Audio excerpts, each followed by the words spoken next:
Welcome back, casuals, to the episode 5 of the JEB Board podcast. This is Grayson Applin back in Atlanta, Georgia. Thank God I am done traveling here for the next month because I'm going to be back in Mobile in October. So for now, I'm in Atlanta.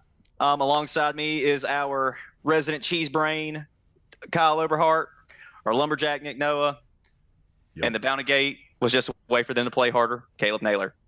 Obviously, we are missing someone from the podcast this week. Our very own Brandon Black could not be with us after witnessing what happened in the South Alabama and Central Michigan game this past week.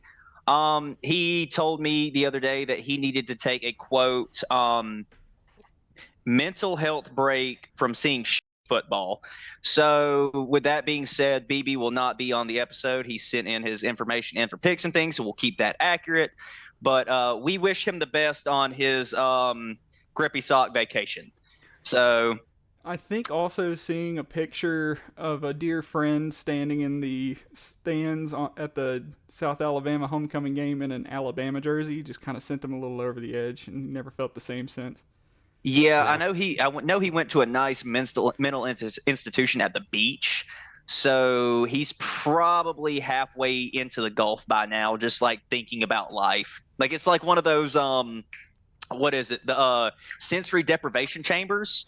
He's made his own in like 3 miles off the coast into the Gulf of Mexico. Except he's been underwater for 36 hours. Over under on BB sobriety. Bad. Over the limit to drive, without a doubt. Yeah.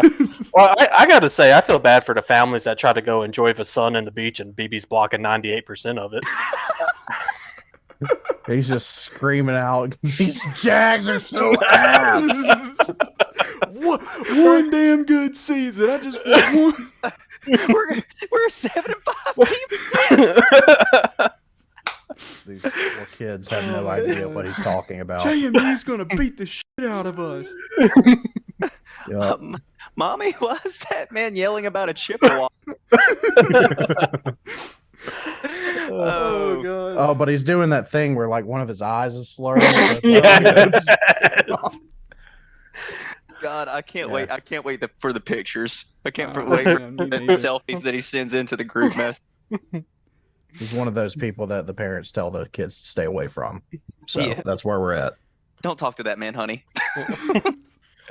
Oh, well, since we've gotten that out of the way, let's go into our first segment. Let's go into fantasy football. We are adding fantasy football in again this week. I know we had it off last week, but adding it back in.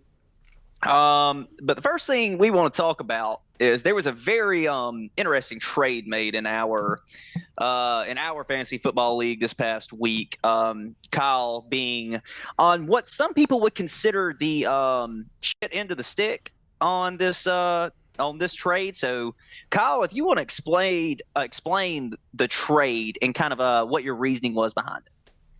Okay, so make this clear. I scored the most points in our fantasy this league, so didn't. everyone hater. No, I'm about to. I'm about to. I got one more player. Okay. Anyways, What's the player?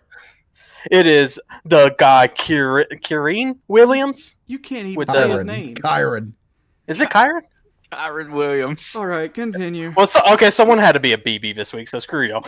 Okay, anyways, I traded Cup, and I did it, and I don't care who knows it.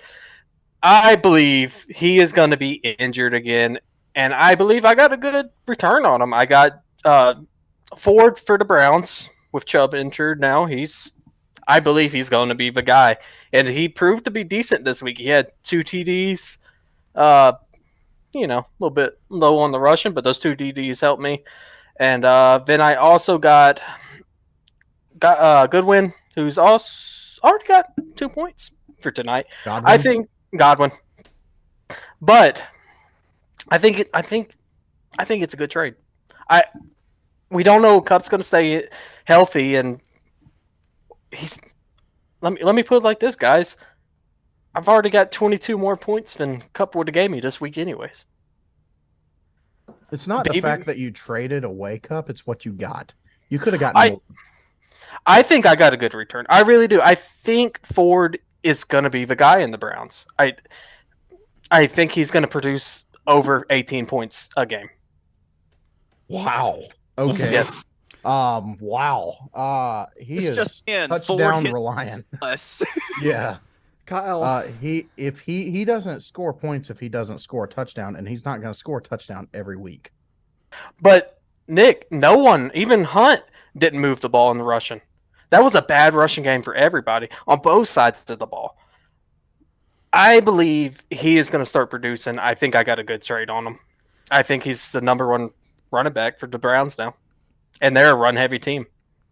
so Kyle, I understand that you're riding pretty high considering the week that Jerome Ford had, and honestly, if Chris Godwin has a good week this week, if Chris Godwin has a good game tonight, then you'll probably be riding a little bit higher. But just so you know, the long-term value of Cooper Kupp, especially if you could have gotten someone better for him in a trade, making that trade this week and making off with a lot of points with the players you traded for doesn't make you a genius. It makes you the smartest man with brain damage.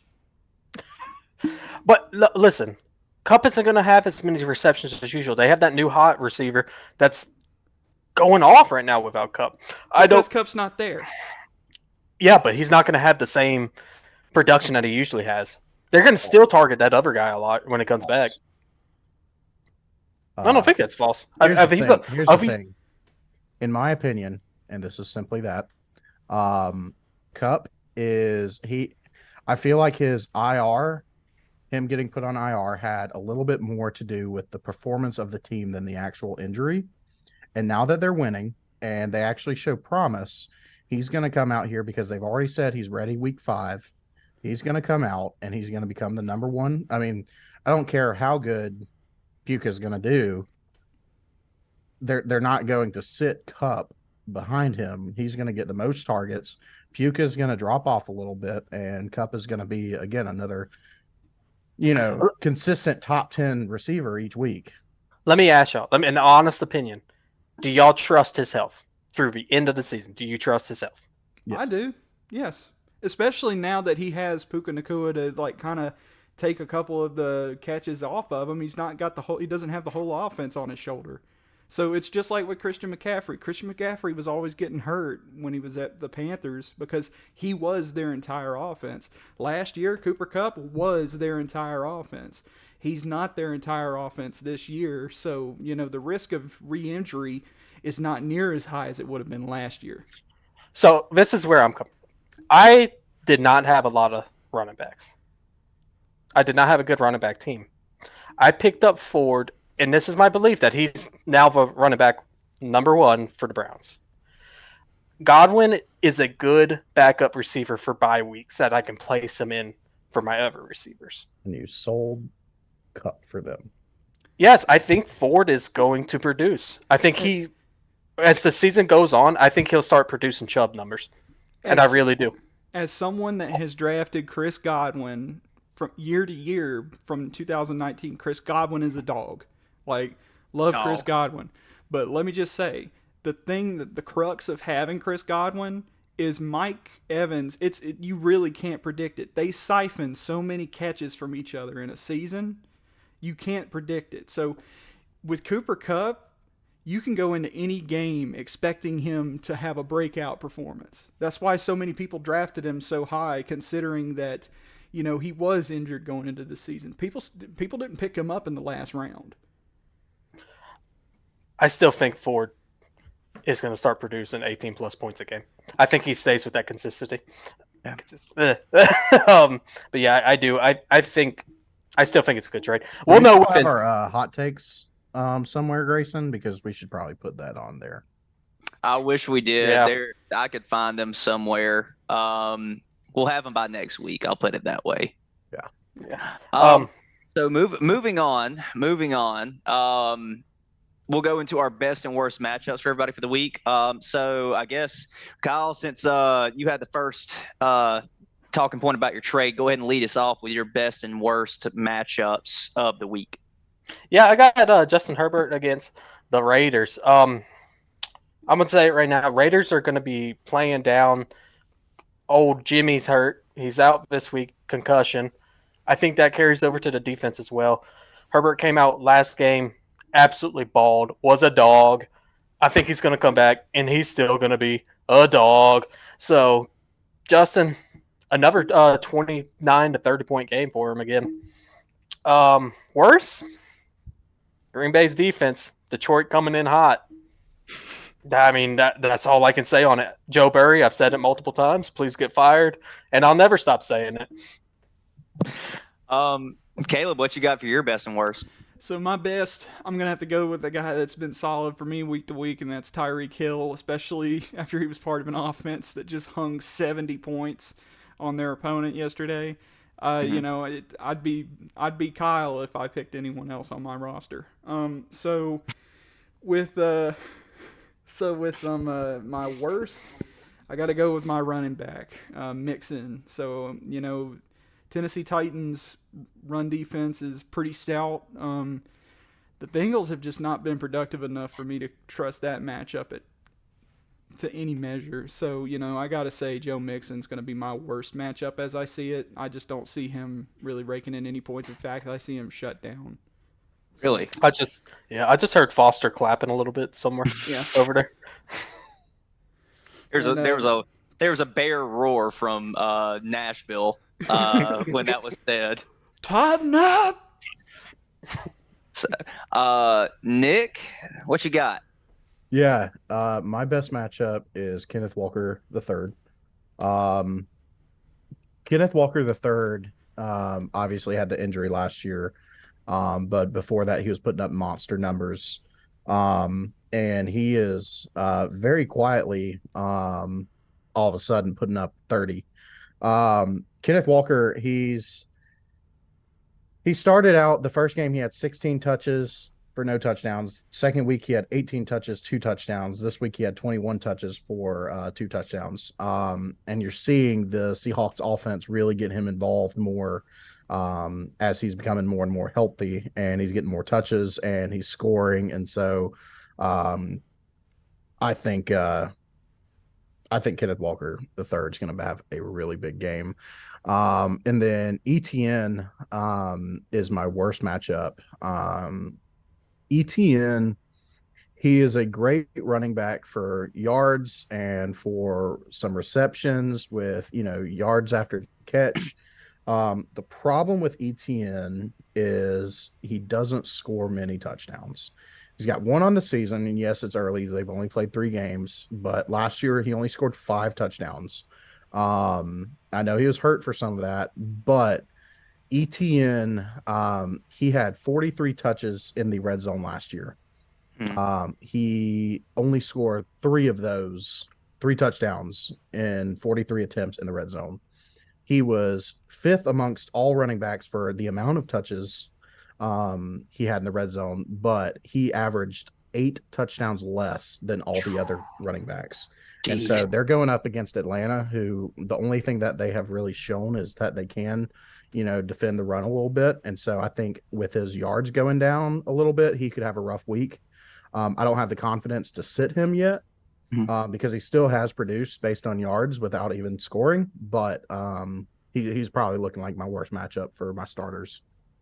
Yeah. And another thing too, you have to factor in consideration that, you know, it may not be a factor. It may have just been like a one-off thing, but Tank Bigsby at Jacksonville got him a touchdown this year. Exactly. He's siphoning those goal line and those inside the 10 runs now. So he's a big back.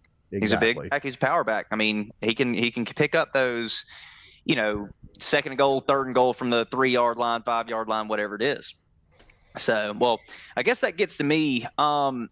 My best matchup of the week this week is going to be Keenan Allen versus Las Vegas. I don't know if you guys saw what Keenan Allen did this past week, but it was insane. It was so insane that he had his own passing touchdown.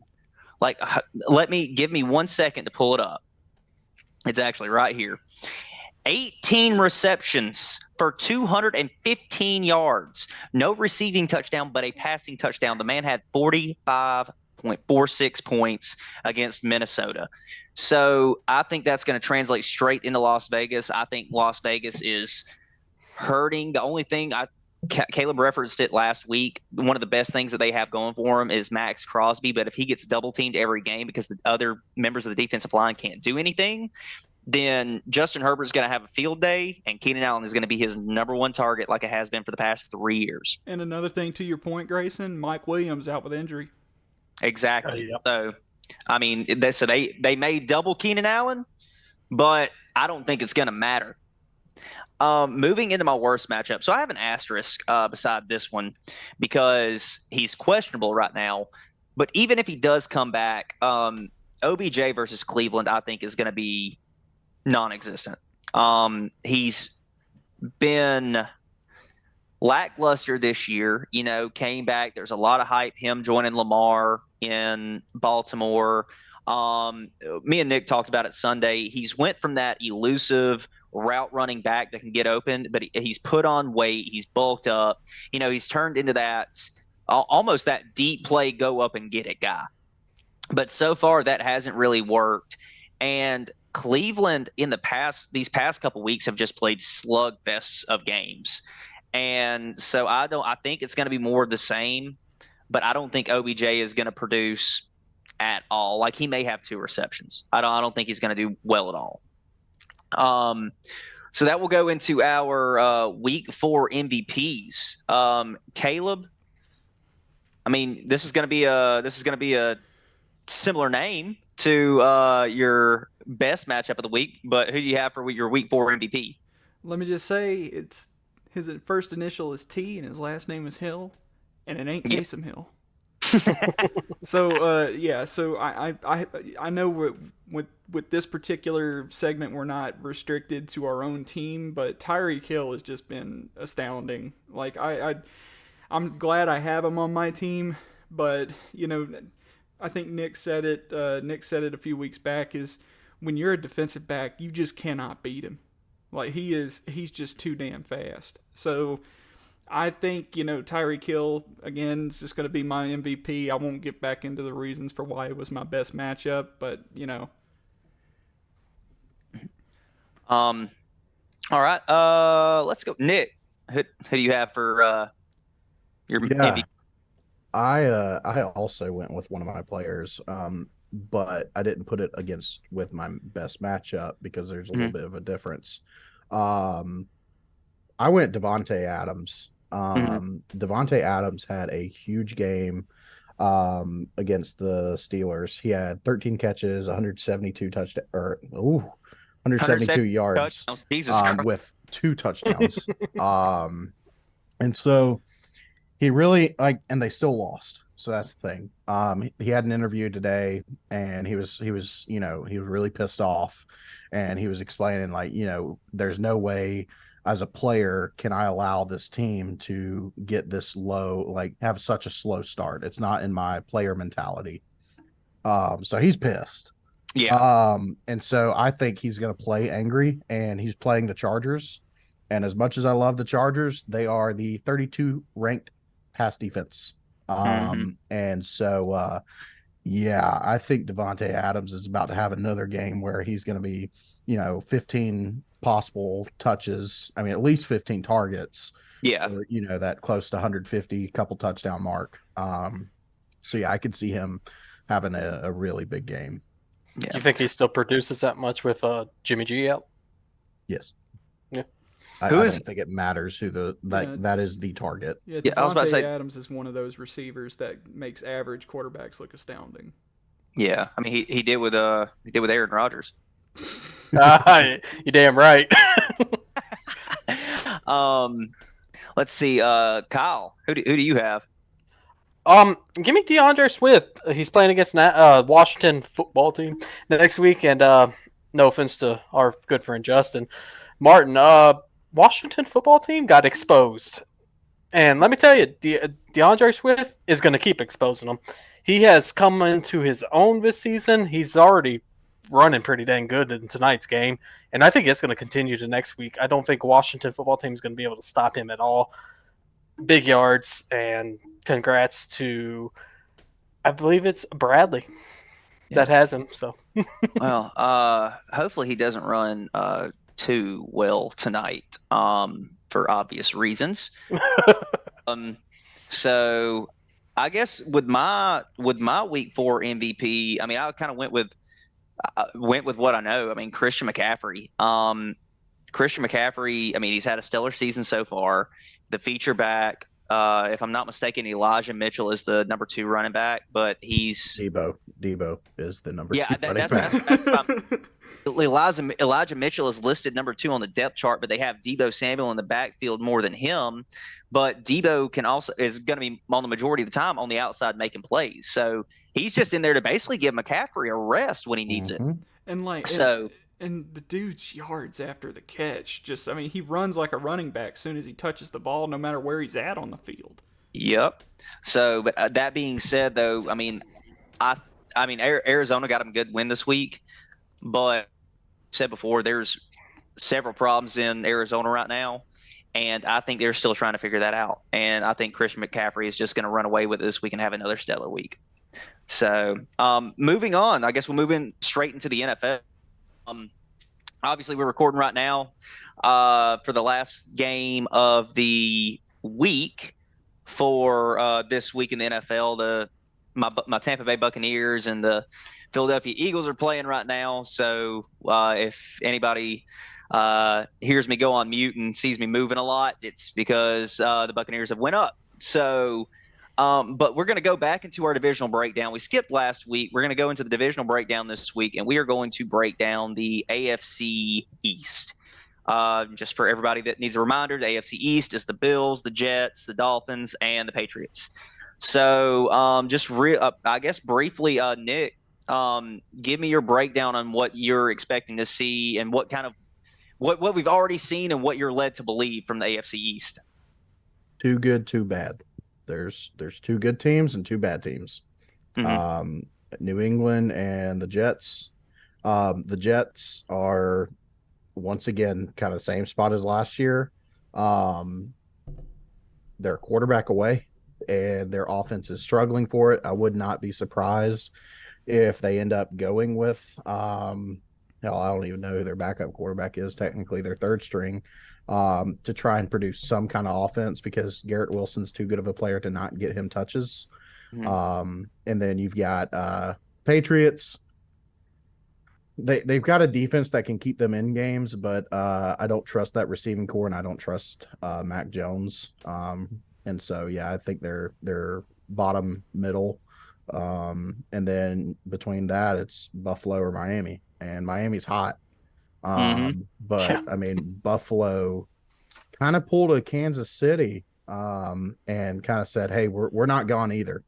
Against, because say what you will, the football team, Washington, they were again a quiet 2-0, and then they came out against the Bills, and the Bills said, we're still here. And so it's a 2-man race, but that's kind of what I got. Yeah. Caleb? Yeah, so, I'm going to try not to echo a lot of the points that Nick put in there, but I have them in the same order. I think, honestly, with Miami and Buffalo, they're neck and neck to me right now, but they're definitely top tier of the AFC East. I would say, rounding up at the bottom, definitely Jets. And to Nick's point of not knowing the backup quarterback, there's a lot of buzz around the Jets right now saying that they're looking outside of the organization to actually pull in a more seasoned quarterback. So will that be Andy Dalton? Will they do something crazy? Carson Wentz is the big name that's coming Carson up right Wentz now. is being circulated around. That's a lot of people are even saying he's been contacted by the team. I think Carson Wentz has been contacted about the team, or he's made it known that he would be interested in playing, and so has Matt Ryan. I think the wildest scenario I can see is them taking advantage of this whole, this being the last year on Kirk Cousins' contract and snagging Cousins. But don't see the Vikings letting that happen, but that's also a name that's been thrown out there. I think that's the wildest possibility, though. But yeah, Jets are in dire straits. New England, again, won't try to tag up on stuff that Nick's already said. good enough defense, but the offense has too many questions. Buffalo, that Washington game, Buffalo is flying around, they've definitely showed that they may have gotten their loss out of the way early, and they're trying to go on a run. And I think we're going to learn the most about the NFC East this upcoming week when the Buffalo Bills play the Dolphins. We're going to see a lot of it shape up. And the AFC East. AFC East, sorry, my bad. But Miami, yeah, they hung up 70 points, but it was the Broncos. So it's not like they were playing. I would say they were playing one of the bottom tier teams of the entire league. So, yeah, it's an accomplishment. I'm not taking away from it. We saw history be made, but that game isn't enough for me to say that Buffalo's out of contention. They got a great offense, but we got to see them get tested all around. Yeah. Kyle, what do you have to add? Yeah, I'm gonna say it. Jets, if they get a quarterback, you got 3 top teams there right now, and that I think that would make them the hardest division if the Jets can go find a quarterback. If they will, we'll see. It's going to be hard with the salaries that are already out there. Like, hey, can you come play? I think Carson would be the easiest one. I think he'd come for cheap. I think he wants to get back. I think he'd do anything to get back, kind of thing. So I could see him coming. But once they find that QB, they're right back up there with the Bills and the Dolphins again. They got the defense. I mean, they've showed it multiple times. It's hard to score on the Jets. So if they got the defense, get you a quarterback. I hope. God, how long do you think Belichick's been coaching? When did the NFL start? So somewhere around there. You think after so many years he'd say, you know what? I'm going to go get me some receivers. But he has never done that. And I guess he thinks, Mac Jones is a white QB, just like Tom Brady was a white QB. That's good. That's good. That's close enough. Maybe this year he'll draft some QBs after, but receivers after. But until he does that, they're going to be at the bottom of that league. Dolphins, God, they look amazing. Great offense. Tyreek Hill, balling. Tua, balling. Tua stays healthy from his passing to concussions. I think they win that division. I don't think the Bills' defense is good enough to stop Miami's offense, which we'll get into that a little bit later. But as of now, I think the Dolphins are on top of that division because of how fast their offense is. I mean, 70 points on any NFL team, impressive. Yeah, and I mean, just for me to round it out, I'm not just going to beat a dead horse here. The Patriots are not good. Patriots are not a good team. I know a lot of people are saying, like, this is exposing Bill Belichick as an average coach and Tom Brady being a great player. I don't know if I necessarily agree with that, but right now that's what it's kind of showing. So I think they will round out the bottom of the division. I think the Jets come in third. I think the Jets end up finding someone. I think they'll end up signing someone. Who it is, I don't know, but they'll sign someone, and they will, now that Rodgers is hurt and this whole scenario has happened, I think they've narrowly missed the playoffs now. I know I was saying that they would probably win the division when Rodgers was there, but I don't think anybody was expecting him to tear his Achilles 4 plays in. So it's going to be a tough stretch for them, especially when they get divisional play. I mean, they technically did. They played the Patriots and they lost to the Patriots this week. So I think the Jets are, like I said, they're going to miss out on the playoffs this year. The Bills have kind of shut me up a little bit. I said that Josh Allen was on the decline, but so far they've played really well. I mean, like I said, they beat a quiet Commanders team by almost 30 points, over 30 points. So I can't really fault them there. But I will say the Dolphins are just an exciting team to watch. They have fully embraced the all gas, no brakes on offense. And they're a fun team to watch. I think I would near about say every game that they play, when they play a top 10 team, is going to be a shootout. Like take the over on those games, because I don't think the Dolphins really are worried about defense. I think they're so content with how their offense is. I think they're going to be able to they're going to go into game saying, hey, we may let up 28 points, but we're going to score 45.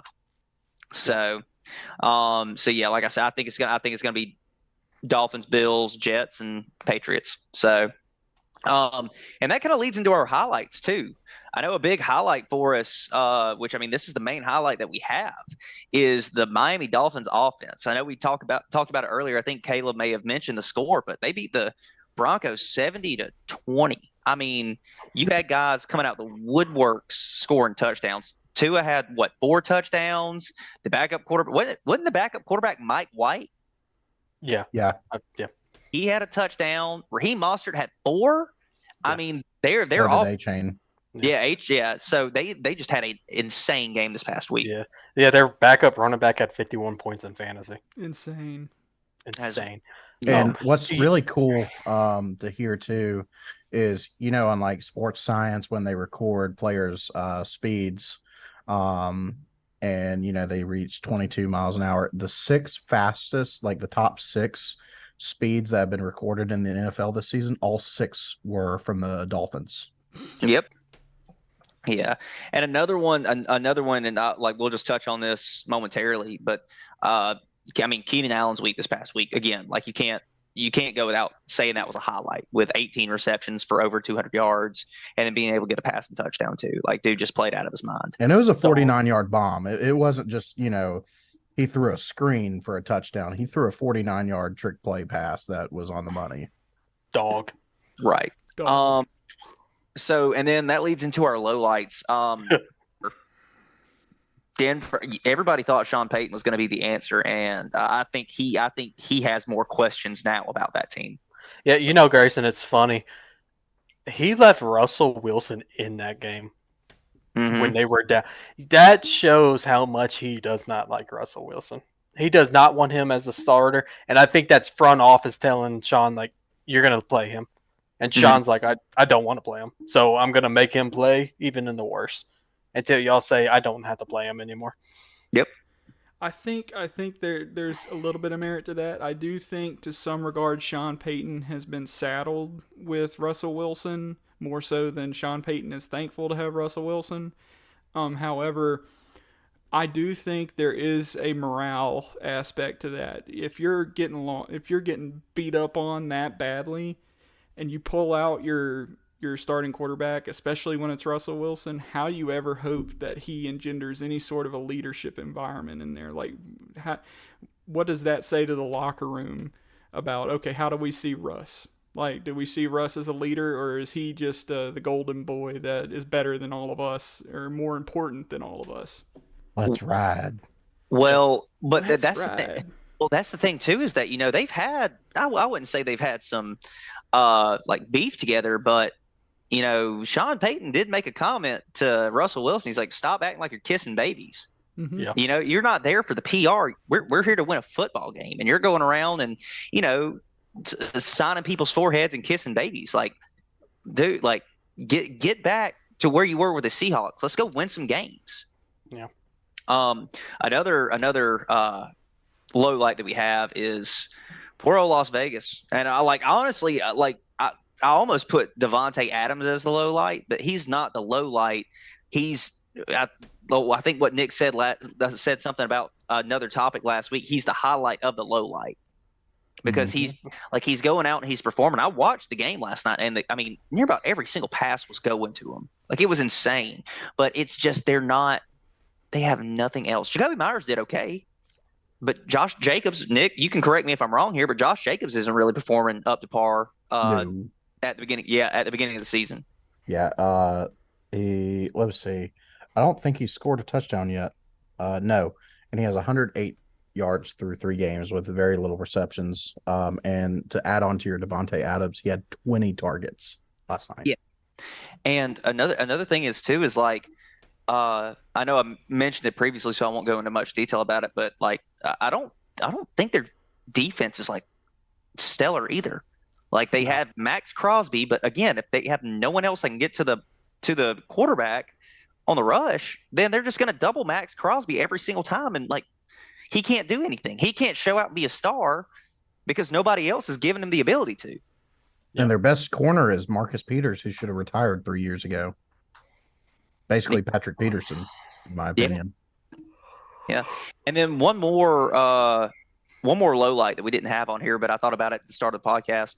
The Minnesota Vikings. I don't think we can go through this week without talking about the 0-3 Minnesota Vikings with what they have so far. Because I'm going to be honest with you. Kirk Cousins is not playing bad statistically. No. He's not playing bad. What it's Addison, Justin Jefferson, and Kirk Cousins show, and that's it. That is it. That is the whole team. That's a 3-man team. Zero rushing game. Zero. Zero. Alexander Madison has completely disappointed everybody in the NFL. Because there were weeks back when Cook was there where Madison would just ball out if Cook were injured. But Madison has not showed any potential all season long. Defense is a joke. They have no pass defense. It's bad. And they should have won that game. Did y'all see the time management skills on the 3-yard line to lose that game? I wasn't 35.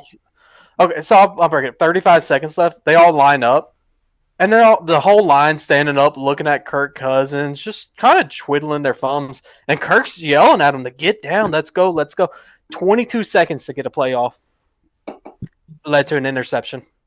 Jesus.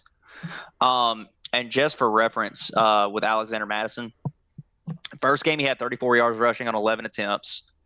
Second game he had 8 attempts for 28 yards.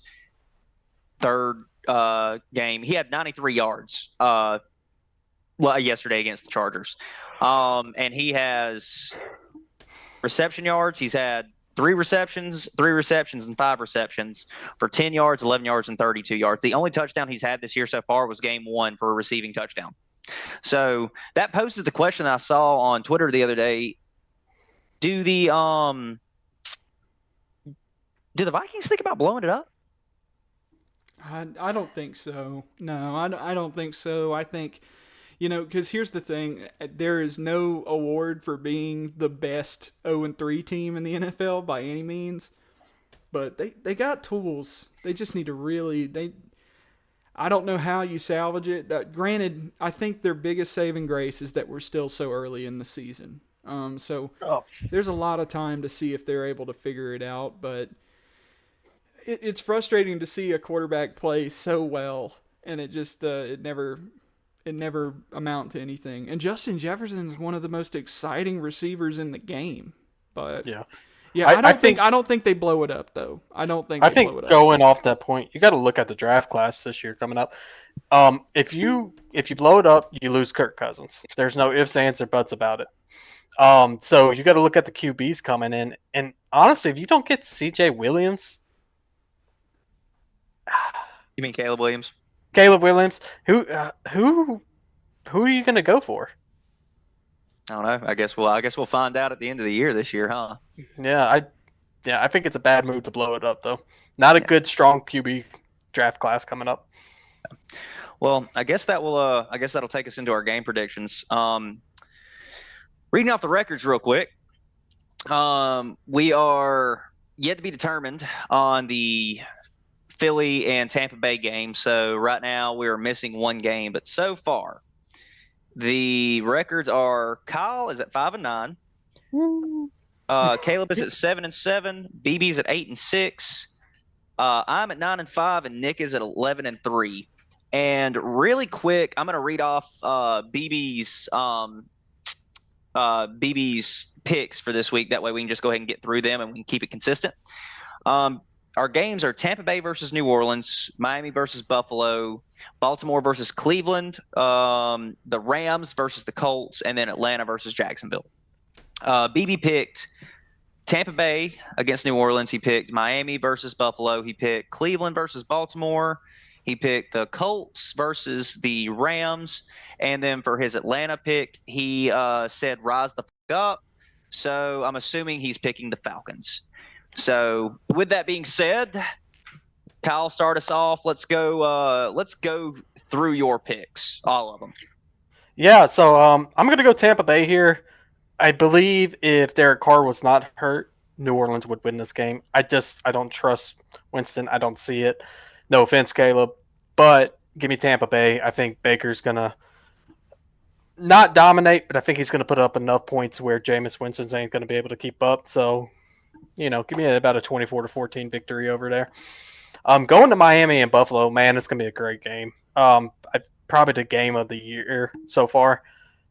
Miami's offense, I think it's just going to be too much for Buffalo. They have a great defense, don't get me wrong, but man, Miami's just they're averaging 43 points a game right now. Well, they scored 70, so. Yeah, that's fair. That's fair, but add those other two games in. Anyways, so I just think it's too much. Give me Miami in that one. Baltimore and Cleveland. Baltimore bounces back. Lamar had a bad game. Just bad all around. I think they come back, and I think they beat Cleveland. Cleveland's coming off a really strong win, but I don't trust Watson to have two good games in a row. So give me Lamar and Baltimore. Then you got the Rams versus the Colts. Man, I'll keep saying this. Minshew deserves to be a starter somewhere. But I don't think he's going to be starting next game. I think Richardson's coming back, if I'm not mistaken. I might be wrong. Give me the Rams with that.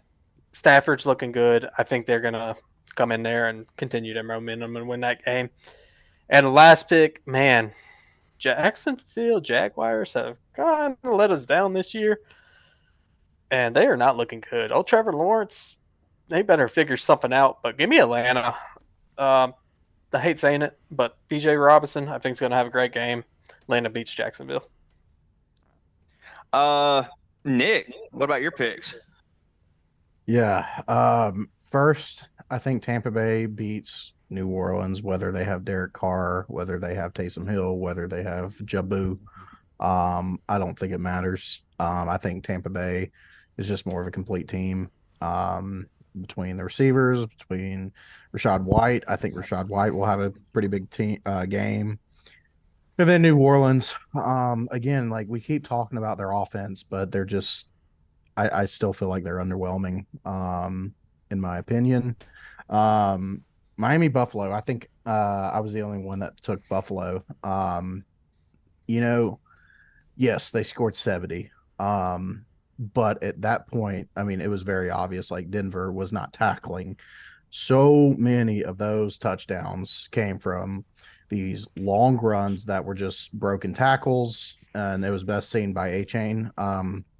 It's not me saying that I don't believe in Miami, but I don't think we look too much into the 70-point, performance. I still think they have one of the top offenses, but Buffalo just, like I said, kind of previously, Buffalo kind of said, we're not gone. They have a much better defense than Denver. They have a much better offense than Denver. And Miami only beat the Chargers by 3. And I still think the Chargers are a very good team. It's sitting at 1-2. But I think if they can keep it close, I think Buffalo finds a way to win it, especially, being at home. Bills Mafia is, a great, fan base that truly does give an edge to their team. So I take Buffalo. Baltimore, Cleveland. I sat on this one for a little bit before I finally made my choice. I went with Baltimore. Cleveland's defense is that's why they're winning these games. I don't think it's because of Deshaun Watson, but they played the Titans. So, I think Baltimore kind of wakes up after their, loss to Indianapolis. And so when it comes to that, I think they have a bounce back game. And their defense will be, I think it's going to be a slugfest though. I think Justin Tucker, which, is very rare for you to say a kicker will give you an edge in a game, but I truly do think Justin Tucker will give them an edge to win the game. Mm-hmm. Rams and Colts. Colts had a very, very emotional win in overtime that, almost went to a tie. But yeah, I think the Rams are just too much, and I can't stay on the Colts train for too long. And then Atlanta, Jacksonville. Yes, Jacksonville had a really bad game against the Texans, and I'm not going to take anything away from the Texans. But like the Jacksonville Jaguars still showed promise in that game because they would try and score to keep it close, and then there would be a fluke play. like the fullback taking the touchdown back for 98 yards for a kickoff. Like that doesn't normally happen. And I think Jacksonville will get some confidence back this week. And I mean, again, they've lost to the Chiefs and they lost to the Texans off of, I would say, somewhat of a fluke. But yeah, I think Jacksonville bounces back against Atlanta just because again, Atlanta just does not show me much promise at all. And so I think Jacksonville takes that. Yeah. Caleb, you can go ahead and go if you would leave that Tampa Bay versus New Orleans game for last, please. Sounds good. All right, I'll save New Orleans and Tampa Bay for the end because I know Grayson will have some words to say. Absolutely. Hopefully nothing too hateful. We'll see. So starting off with Miami and Buffalo, I actually, in addition to Nick, I actually have Buffalo too. At one point I was thinking about Miami but changed it to Buffalo because they looked really good against Washington. I think Washington was a pretty stout defense, stout to make a statement about the Bills offense rather than, be an indictment like an indictment against the Broncos defense like Miami was. So I'm taking Buffalo in that one. I think it's going to be a very close game, but I think the Buffalo defense is able to make a few stops that give Buffalo the opportunity to get ahead. Not by much, but to get ahead. Going on to Baltimore and Cleveland, I'm not going to beat a dead horse and repeat everything everyone's already said. I'm going to pick Baltimore in that one. For Los Angeles Rams and Indianapolis Colts, I'm taking the Rams. I think, the Indy bus has been running strong, and I think it's got a ways to go this season. But for this one, I think they're going to have to make a pit stop. I think the Rams really kind of lay it to them on this one. For Atlanta and Jacksonville, I actually have Atlanta. I think Atlanta is going on a bit of a roll. I don't think that they're going to be able to sustain it the entire season. But I think that Jacksonville is going to have their hands full, especially with Bijan Robinson. They really need Desmond Ridder to figure it out. Because if Desmond Ridder could just play better, if he could just be a better quarterback, a more accurate passer, God, Falcons would be scary. But for this one, I think they're able to run the ball enough, run it efficiently, and get the win against the Jaguars, and they're going to be able to dink and dunk to move the chains. So,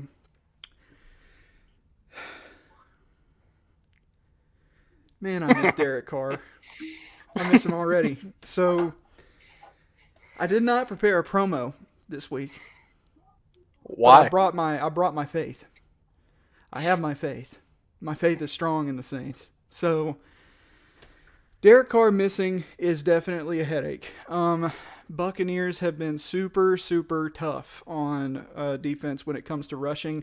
I'm not aware of how they're doing right now, but if they're performing like they have the past couple of games, they haven't allowed more than 67 yards in a single game. And Alvin Kamara is coming back, so maybe that makes a difference. But, I don't think the Saints win this on the ground. I think Jameis Winston surprises everyone. He doesn't have the best track record. Me being a Saints fan, a longtime Saints fan, I've seen that firsthand. But he's been a part of that offense for, in the entirety of the past 2 years. He's been a part of it. He knows it. He's familiar with it. I know Grayson is licking his chops right now because he's got a bunch of pent-up hatred towards Jameis. When it comes to... So one thing I do want to talk about is how stupid some Saints fans are by saying, oh, they don't need to play Jameis, all just bagging and hating on Jameis and saying, put in Taysom Hill. Taysom Hill is not an effective passer. And, he's a gadget player. I will admit that. I love Taysom Hill. The man's a unit. But I really don't see a way that the Saints win this on the ground. And Taysom Hill is going to be a tool on the ground. And if they try to play him every down to down, he's going to end up a broken tool. So I think Jameis does enough to make it happen. We got a bunch of playmakers on the team. I was really disappointed to see Carr go down because they were starting to get that offense to click a lot more than they have in the past games because they kind of, started late in a lot of these games. But I'm just going to let Grayson get to it because I think I could see veins popping right now. So go right ahead. I'm picking New Orleans, man. Do you remember where Jameis Winston was before New Orleans? Oh, yeah. I remember. Yeah, he was at the Tampa Bay Buccaneers when we drafted him in 2013. And he was abysmal. 30 for 30. 30 for 30. He threw 30 touchdowns, but also threw 30 interceptions. He's like the guy that was the playmaker that we always talk about that could win games, but he also was losing games at the same time. How is that even possible? 30 for 30. Are you watching this game right now, Caleb? No. They're in a dog fight. The Tampa Bay Buccaneers are in a dog fight with Philly right now. There is it 3-3 now? Did we hit the field goal? You did. 3-3 in the second quarter right now against arguably the best team in football. Bunch of dogs. While this week, the Saints lost to the Packers. Sorry, Kyle, you caught us straight there. They lost a heartbreaker of a game. Derek Carr could have been a factor, but at the end of the day, who came in? Who came in for the Saints? I was on the way home. Who came in for the Saints? Was it Taysom Hill?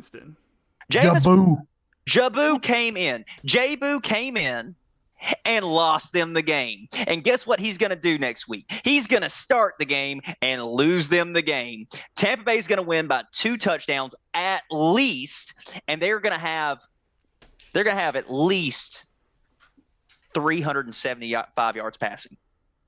Godwin is opening 375 yards passing. 375 yards passing. Evans is going to do what Evans does. Chris Godwin is opening up right now. Rashad White's catching several balls out of the backfield right now. Their running game is the bubble screen or the out to the flat. That's it. I'm not worried about running the ball. But Baker Mayfield is playing like Baker Mayfield, Oklahoma. Okay? He's going to plant – let's see. And we play New Orleans too.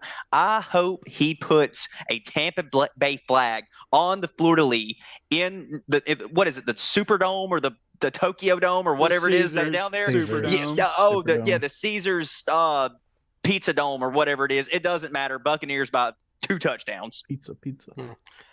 Just to our listeners, by the way, everyone that's went on a rant about their team winning this year are 0-2. So just to keep that in mind. That's why I'm staying quiet. I didn't take that into consideration. And you also didn't consider the fact that Kyle picked the Bucks.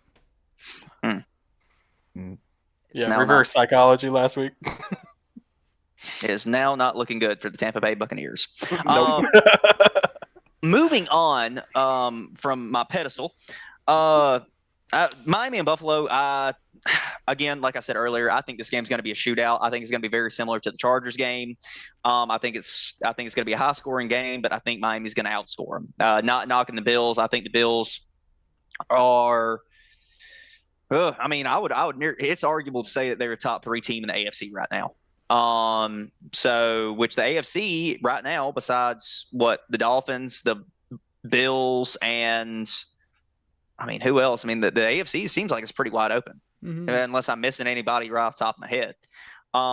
This is literally like a playoff matchup. Like this could potentially be an AFC championship game if the seeding goes right. So, but give me Miami, Baltimore and Cleveland. I think this is going to be a traditional AFC North game. I think it's going to be ugly. I don't think it's going to be fun to watch. I think there's going to be several turnovers just because, I think the defenses are going to play well, but I think it's going to be a very ugly game. And I think Cleveland's going to win just because Cleveland does well in ugly games. So, the Rams and the Colts, I've got faith in Matthew Stafford now. Like he's playing like the Matthew Stafford of old before he got hurt. Like hadn't missed a beat. Super Bowl Matt Stafford. So I think he's utilizing his targets well. I think the offense, McVay has adjusted it to, being able to, use what they've got, and I think they're doing it well. So give me the Rams. The Colts, man, I think the Colts, AR-15 or Anthony Richardson, or AR-5 now, I guess. He was good for the Colts.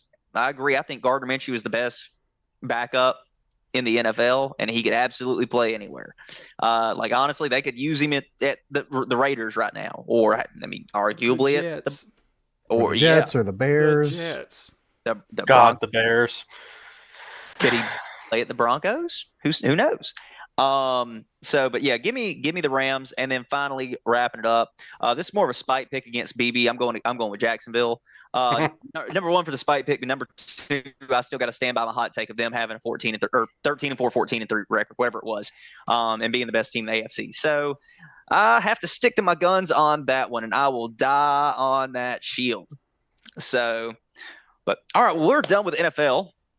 Let us now move into college football. And like we talked about last week, week 3 of college football, or week 4, whatever we want to call it, had some big games. And those games did not disappoint.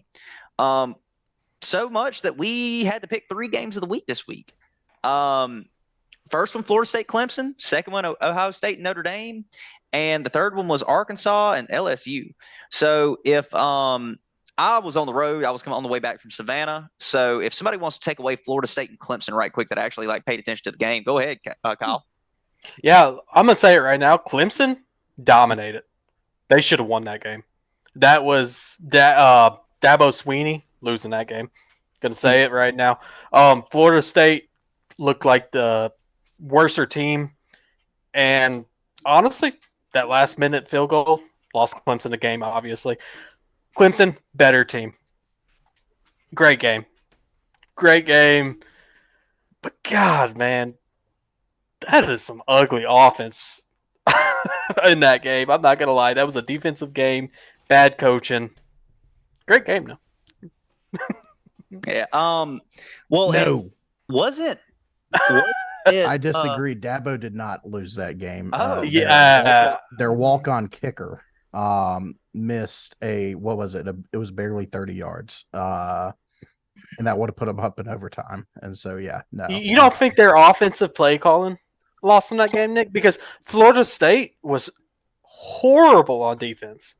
But Klubnik had that turnover when he got rocked for the sack, and it was just that strip sack for a touchdown. No, I don't put all the blame on Dabo. I definitely think some of the play calling was questionable. But again, if that kicker makes the field goal, probability goes up by 70% that, Clemson wins that game. I would say there's an old saying that you don't trust a backup walk-on kicker to win a game. So, yeah. Where'd you hear that? Is that an old saying? I think that's on Twitter or something. I don't know. All right, X, my bad. Sorry, Elon, don't sue me. Yeah, I feel like that's a good saying. Don't trust a walk-on kicker to win a game. Alabama, trust scholarship players to win kick field. Hold on. What was it, Kyle? I got to write that down. Don't trust. Go check out the JEB Board podcast merch. We have T-shirts now for Worcester and for don't trust a backup or walk-on. Whatever. It's a backup walk-on kicker to win a game. Wait, it's a backup walk-on kicker? Damn, yes. I wrote it down wrong. I wrote don't trust Kyle. From what I'm hearing, we have 2 tenets of college football on this podcast now. One is don't trust a backup walk-on kicker to win you a game, and the second one is players that transfer from bigger schools to smaller schools suck, and they've just completely given up. Yep, that was bad. I remember that one pretty clearly. But okay, so I was able to watch the Ohio State and Notre Dame game, and that was a pretty hard hitting nasty good football. It was an old school football game. Football. Yeah. It's one of those games. It's it wasn't a shootout. You're not expecting the team to score every play. It was one of those. It was a mental game. It was not sloppy though. The score does not reflect. It was not just bad offenses. It was truly two good defenses going at it. Yeah, but 10 players, 2 plays in a row to win the game, and you have 10 players, 2 plays in a row. that is What are you doing after a timeout? 10 players on the field. Yeah, and that was brutal. I mean, that was brutal. But like I said, that you can't take away the actual game. I mean, No. winning, literal. The only thing that would have made that game better would have been if they somehow blocked the extra point and took it and would have what, like, tied the game or won the game Overtime. Yep. in overtime. Because I even said that before. Like I was like, they have to kind of kick this extra point, because if they muff it and like they're able to run it back, they'll tie the game. And everybody just kind of looked at me and was like, it was like if you called the kick six, everybody just kind of turned their head and like, you just speak that into existence. I was like, I guess we're about to find out. And then the last game, Arkansas and LSU. Like, was anybody able to put optics on that game? Yes.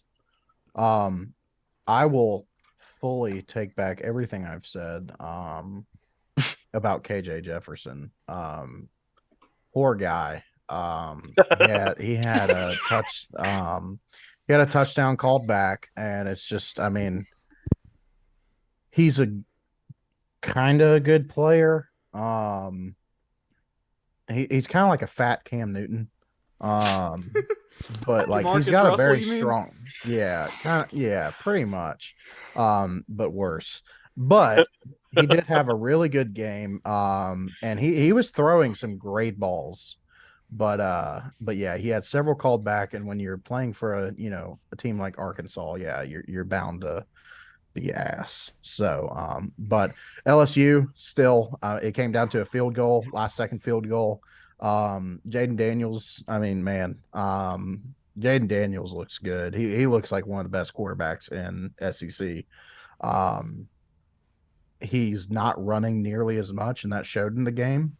He still runs to get, your first downs off third downs, but he's extending more plays. And, what Malik Neighbors, he was having just another great game. So yeah, I mean, it really was came down to a field goal, which I did not expect. I expected it to be a blowout, but the Arkansas crowd came out too, so they definitely were making some noise that affected some of the plays. But again, I think it was 37-34 with the last second field goal. Yeah. Well, y'all just see that? Y'all see my dog throw his toy at me and hit me in the hand, and I caught it. He's wanting to play. No. I was about to say, put me on ESPN Top 10. Well, that kind of leads us into our player of the week, Cameron Ward. Caleb, who does Cameron Ward play for? The Washington State Cougars. Okay, and who did the Washington State Cougars play this past week? Oregon State Beavers.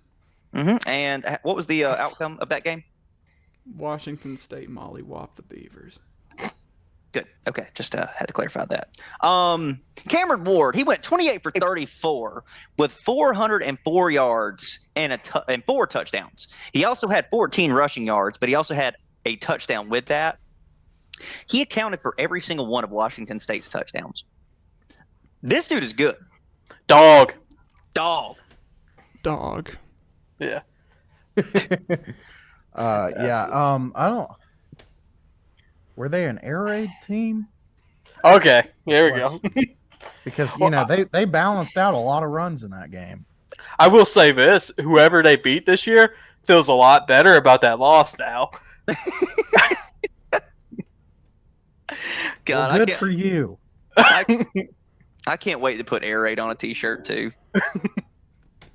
No, but he balled, man. I mean, what a game. And the reality is, too, I know it ended up only being a 3-point game, but Washington State was up 21 points going into the fourth. And they do this every game. When they're up big, they kind of just say, well, we're going to win, and they stop trying. Mm-hmm. But don't let that score fool you. This dude came out, and he led his team to a dominant performance. I mean, it shouldn't have even been this close, honestly. Yeah. Well, since we're out of player of the week, we will move into our game predictions for this week for college football. Still had a good slate of games. All right, so just going over our records here for college football so far. BB, I'm going to say this since he can't defend himself. He is at an abysmal 9-12.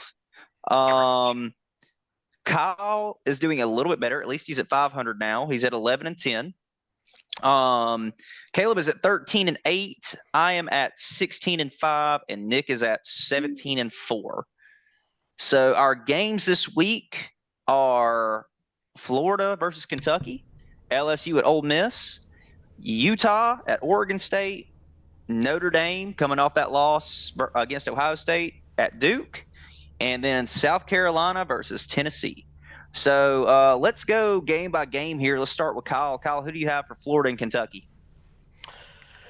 I hate saying it, but Florida's going to win this. Mertz is playing great. Graham Mertz. He's playing great, man. I'm glad to see it. Wish he would have done it at Wisconsin, didn't. But he's playing great at Florida. I think it's going to carry on to the Kentucky game. I think they win that kind of easily, actually. All right. Well, who do you have, Caleb? So I think it's going to be. I got UF too. I'm picking with Kyle. God dang it.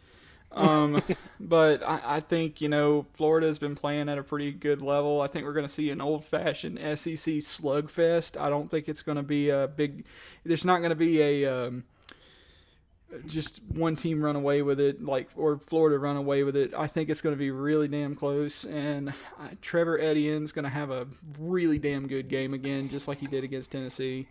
So I'm picking Florida. All right. Nick, who you got? All right.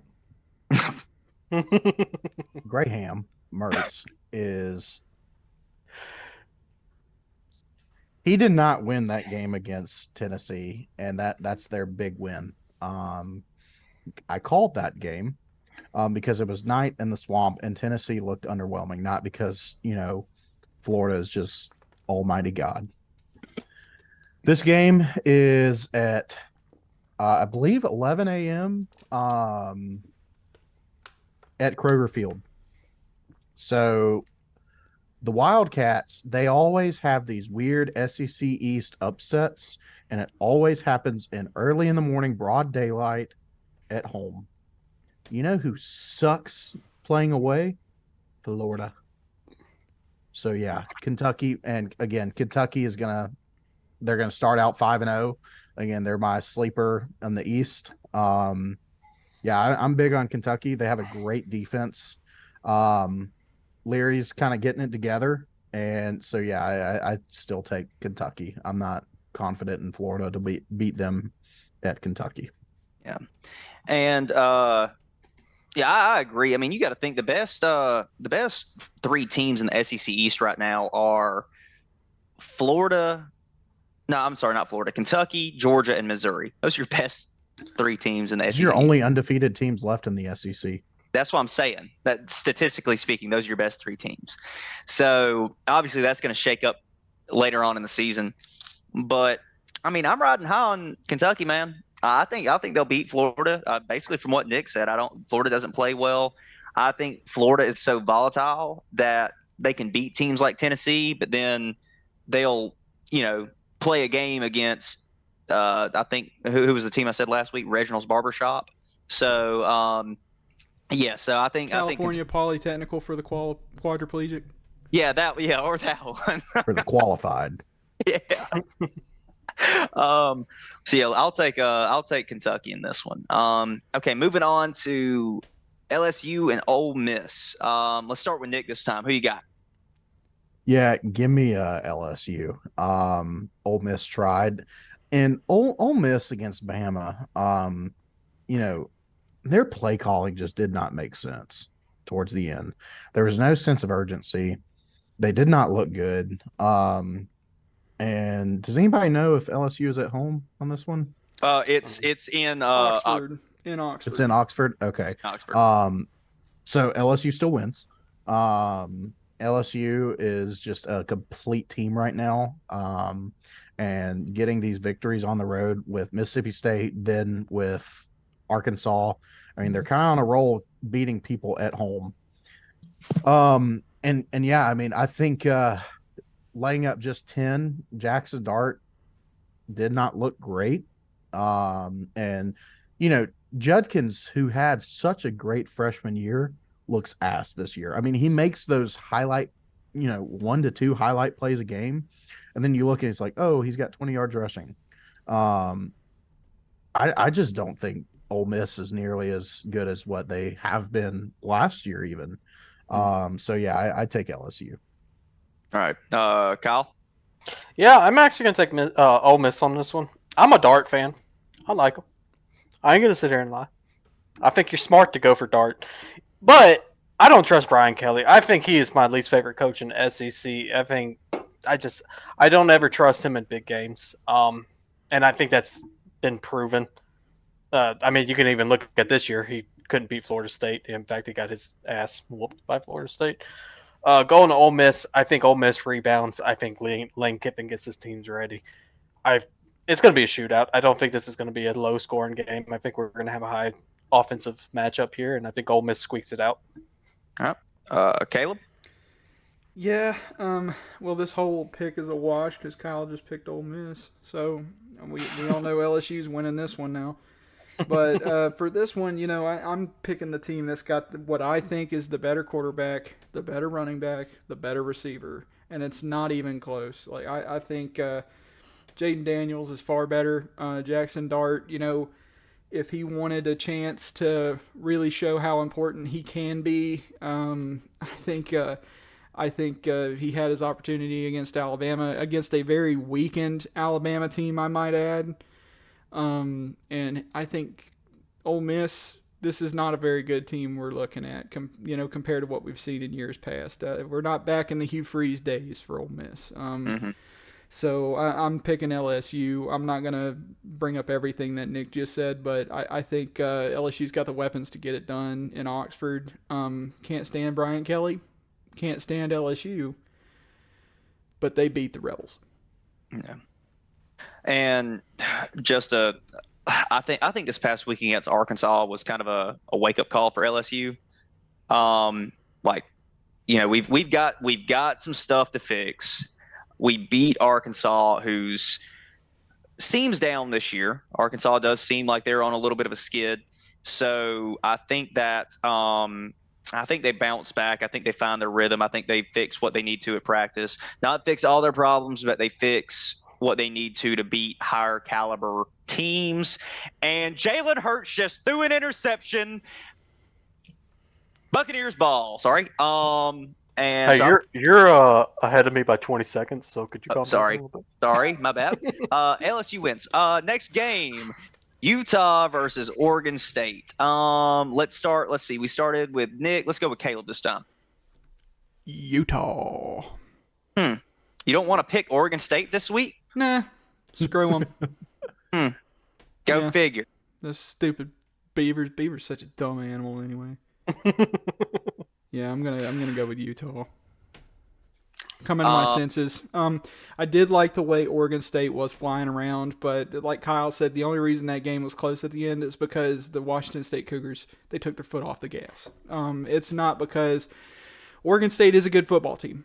But Utah has played far better opponents. I was hoping that Oregon State's lackluster couple first games, as far as the competition they played, I was hoping that would give them an opportunity to be pretty fresh and well rested, and have a really good game plan for Washington State, and they definitely didn't. Utah has beaten Florida, which we've seen Florida is a capable team after that Tennessee game. So, yeah, forget those dumb Beavers. Nick? Yeah, Utah. Utah, see, last week I thought Cameron Rising, because there were several reports that he was coming back and was healthy. And so obviously I picked Utah last week against UCLA. They still won again without Cam Rising. And I think their defense is still just able to do enough. I don't see Oregon State's offense there. to beat Utah, and they've managed on offense all year so far without Cam Rising. So at this point, I don't know if he's back this week, but I just don't think it matters. And so we'll kind of go from there. Buccaneers fumbled. 20 seconds, guys. Come on. Baker's Kyle. back. Yeah, so Well, it was Rashad It was White. Rashad Thank you. White. Okay. Well, that's Kyle- what I Kyle- get for not having the game on for bandwidth reasons. So, but, yeah. good. I hope they bench him. Sorry. Anyways, so yeah, guys, I'm going Oregon State. I feel like I'm one of the only ones that watches the Pac-12 kind of religiously in this group. But Utah to me has gotten worse each game since the Florida game. They have progressively gotten worse and worse and worse. UCLA is not a good team. They are not a good team. And UCL. but UCLA is not a good team. They're really not. Every year they're like, oh look, they've won a few games. Let's put them in the top 25. They're not a good team. Do you think that Oregon State, or I guess, do you think Utah is better than 17 for 34 for 198 passing yards, a touchdown, and interception? Do you think Utah's better than that? Not with their current QB, no. Did you see Well, what that's Oregon good. State, That's since good. you watch it religiously, That's did you see their defense? I know. And don't get me wrong. But Utah doesn't have the offense. the I think Oregon's. spread was from Oregon State. That was DJ Uagalele. I know. But I think Utah's offense is a hell of a lot worse than Washington State's. I wasn't lying when I said I think Washington State might be the best team in the Pac-12. This isn't Utah versus Washington State, though. Oh, I know, but I'm giving. I'm going based off the other games. I think. So if anybody that listening is a betting man, I want Go. you to take the look at Kyle's first 4 picks when we get there, and then fade each one, and you will win some money. Go Oregon State here, guys. So to counteract that, just to read off stats, Moore, the quarterback for Utah, he did go 15 to 35. The backup quarterback went 15 for 35 for Utah, right? He still had 234 yards passing and a touchdown and an interception. So UCLA is a terrible team. They are. There's a reason none of us. Wait, did Caleb pick UCLA last week? Yeah, I did. Some idiot did. Was it BB or Caleb? No, I hope it's might have you. been- God, might I have- hope- Hold might have been on. both of We us. we have to look. I got at it. this. I got it. I picked Utah. I know I did. I think it was me and BB. It was him, and well, I was hoping it was you. I was hoping it No. was you, Kyle. No. But yeah, I'm going Utah. I'm still kind of banking that like we ain't seen the best of Utah. And you said UCLA is a bad team. They're still ranked 22nd right now. Which is crazy. Yeah, so I should not be ranked. I'm gonna go Utah, and especially like when Cam Rising comes back, like Cam Rising's not gonna put up 15 for 35. And don't get me wrong. If he comes back this week, they win. But I don't know if he's coming back. Do we know that yet? There was reports that he and that he was getting ready for game time or like game readiness, I guess you can say. But I think they're trying to figure out the right week to bring him back. So it might be this week since Oregon State looks like a better team than UCLA. So, but moving on, now we have Notre Dame and Duke. Kyle, go ahead with your Notre Dame and Duke pick. Good. I can't wait to piss y'all all off right here. Listen, guys. Brother, you just did.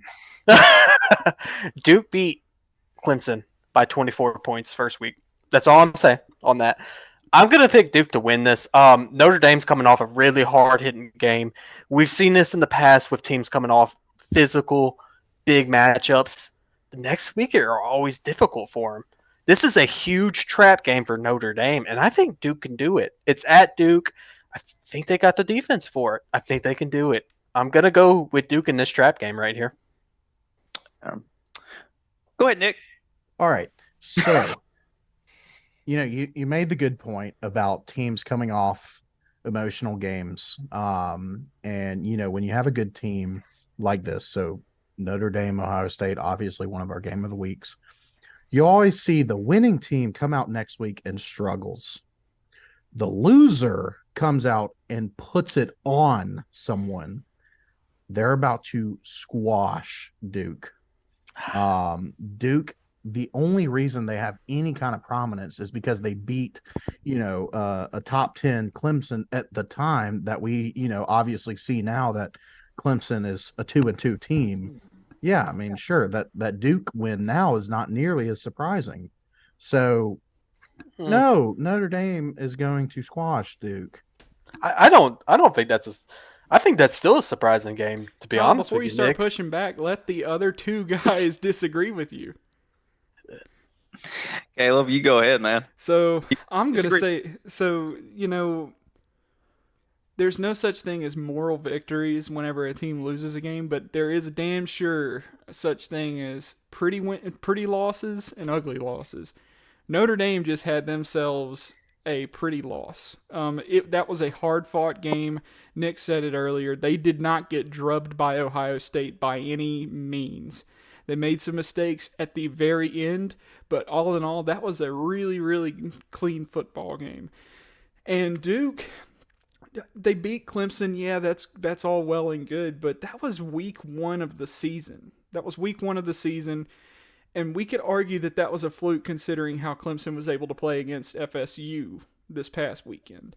So, my argument is I think Duke is a bit overhyped right now because of that one win. Other than that, they played Northwestern, and who else have they played? Cal Polytech for the quadriplegic. Yeah, I guess. Yeah. Anyway, so bottom line is Notre Dame. The Irish, they're wanting to bounce back off of that. I think they're just gonna go in there and just swamp the Blue Devils. I agree. I think kind of like based what Nick said, like usually teams that lose an emotional game, they usually come out and mollywop whoever they play. I think that's going to happen again. I think that Notre Dame is in hyper focus mode now because they're looking at it as, okay, I mean, they're you can arguably call them a college football playoff contender.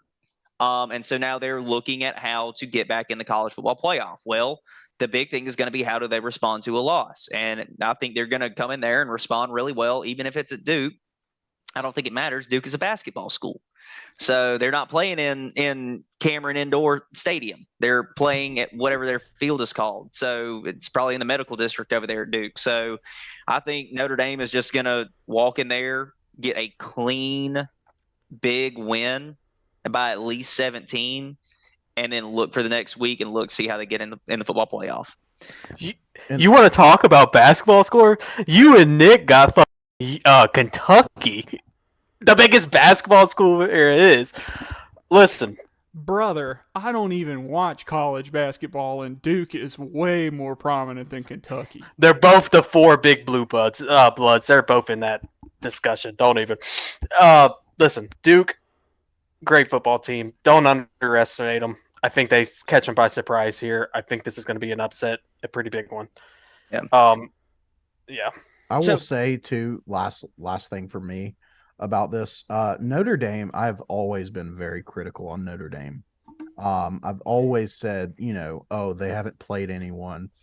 I will say this is the first team of Notre Dame that I've truly actually saw, and I was like, they really could be a contender. Sam Hartman is, love Sam Hartman. Yeah, one of the Dude's most awesome. efficient. He is running, he runs that offense very well. This is the first Notre Dame team I can say in probably history that I've been watching football that I can truly say, like, okay, they have a very good team. Yeah. And also, by the way, Kyle, you played yourself. You picked Duke. Yeah, I'm putting Duke ×2 by Kyle's thing, so it's gonna mark for twice. 5.5 point spread, by the way, on that game. Your daily double. And then our final game is South Carolina and Tennessee. All right, so we all picked Tennessee, so we'll do what we normally do. We won't go into the details and spare the details, but we'll talk about this. What does South Carolina do or need to do to win in Knoxville against Tennessee? Spencer Randall has to have a game. He has not played like he should all season. And if he doesn't play again, Rattler, whatever. If he doesn't play like he's supposed to, they're gonna lose again. So he better figure his stuff out quick. Hey, I know the first one's pronounced correctly. Yeah, for South Carolina to win this game, they're going to have to do one thing, and that's one thing only, and that's going to be in the game with more points than Tennessee. Yep. Oh. That's everyone. Great episode. Nick, do you want to give some insight, or are we just going to let this spiral out of control? We're getting there. We're getting there very quick. There's no shot. There's no shot for South Carolina. I think Tennessee wins and wins pretty easy. Yeah. South Carolina, I mean, again, the biggest thing that they have to do, they have to have at least 75 yards rushing, and Rattler just kind of the same kind of things they have to do when they lost against Georgia that they didn't do. Same things that they have to do. Spencer Rattler has to play a great game. They have to contain Joe Milton from running, let him pass. But again, I don't see that happening. Do you think, because I mean, up till last week, I don't know what the stat is now, but up until last week, Tennessee had the fourth highest yards per game rushing in the country. So do you guys think that if they contain Joe Milton and make him make plays and make those passes, do you think that's going to make a difference, or you think it's going to hinder South Carolina? I think it matters, honestly. Mm-hmm. I mean, the Gamecocks just do not have the roster to keep up. They're not going to be able to stop the run. They really won't be able to. The best chance that they can do is just to keep do long drives, kind of like what you said against Georgia, to keep the ball out of their hands. But I think this Tennessee is going to kind of do like we talked about last with Buffalo and Raiders, is they're going to have these long drives without these huge explosive plays. And they're going to just, kind of march down the field each time. Mm-hmm. Well, I guess that moves us out of our game predictions, and it moves us into everyone's favorite or least favorite, depending on what country you're in, segment of the week. It is Kyle's out of pocket, his OOP pick of the week. OOP. Hey, guess what? Guess who did not cover last week, and guess who did cover? I covered myself up when I went to sleep. Yeah, Georgia did not cover. Okay. So against UAB. Sorry. Have you ever seen that meme of the guy popping a bottle of champagne, getting a medal, and then yes. out, and he's standing in 11th place? Yeah. Congratulations. That's what we're getting right now. So Kyle, go ahead and let's talk about your OOP of the week. Yeah, so this one, actually two well-known schools this year. I got Colorado covering against USC. USC last week, man, they did not look good against Arizona State. I stayed up till 1 a.m. to watch the end of that game. Arizona State almost pulled it off through the worst interception I've ever seen in my life. USC every year, terrible defense. Has not changed this year. Colorado, I think they're not going to win. I do think they cover. I think it's a lot closer, 10-point game here. I think Colorado comes out, has a lot more to prove. I think Deion's going to get on their ass this week. I think they come out hot, but in the end, UCS comes out in a shootout, and they end up winning by 10. And Colorado covers. USC. You said UC. CJ Williams leads them to the win. This is the last time Kyle drinks during the podcast. Who's the better quarterback? C.J. Williams or Spencer Randall? Yeah, this is the last time I drank during the podcast. Yeah, Mertz. Man, that God. Caleb Stroud is something. Worser. Oh my God! So you think Colorado covers a 21.5 spread against USC? Yeah, I think USC is a very overrated team. Oregon, Washington State, and Washington are your top three in the Pac-12. USC, not so much there. Yeah. Yeah, so, honestly, on this pick, I think this is probably the most, grounded in rationality OOPP that we've had up to this point. But I still think you're wrong. I think Colorado bounces back after that drumming that Oregon gave them. I don't know if I think they'll keep it close, somewhat relatively. And I guess that finally moves us into our upset watch of the week. We all were in agreement that Kansas and Texas is kind of an upset alert right here. Kansas is sneakily good, and Texas, people are pulling out the horns, and then they're saying that we're back. And they kind of look like they do, but is Texas going to Texas, and are they going to drop the ball against the Kansas team? They come out like they did against Wyoming, and Kansas is, the Jayhawks are taking that. Yeah. They got a really good coach down in Kansas with Kansas right now. I dare you to Lance. say his name. Lance is a really good coach. He's got that team shooting on all cylinders, though. Defense could use a little work. That's going to be the biggest issue here. But their offense, I think they could shock Texas, just like last year. Yeah. All right. Can you please say Steve Sarkisian for me one time? Starkisian, baby. Starkisian. Steve Starkisian. I feel like that's harder to say than Rattler.